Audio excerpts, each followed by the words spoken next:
اور دې ته د کرکټ ښکلا وایي، د کرکټ ښایست وایي چې په ګراونډ کې دننه هر څه وشي خو بهر بیا چې کوم دی یو بل سره رونه وي او ملګري وي.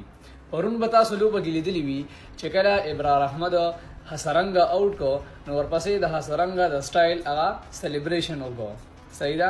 او چې بیا کله حسرنګ د پاکستان د لوبغاړي نه کیچ واغشتو نو بیا ورپسې د ابرار احمد هغه سلیبریشن وکړو. دواړه د یو بل سلیبریشن ریپلیس کو او یو بل ته چې کوم دی خبره وي کو دې ته مطلب دغه وی که نه خبره وي ښودنه وی یا هر څه ورته وی یو بل ته وښو چې ته زما سلیبریشن کوې زه هم ستا کولی شم. او دواړه په یو فني انداز کې روان دی، د دشمنۍ په انداز کې نه.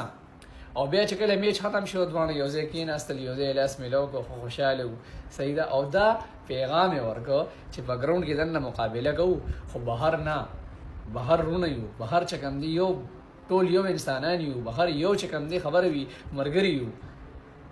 نو دا د کرکټ ښکلا ده او دی ښایست دی. خو دې ښایست خرابولو دپاره یو ټیم راغلی دی او دا خرابوي او دغه ټیم هم راته په کمنټس کې ولیکئ.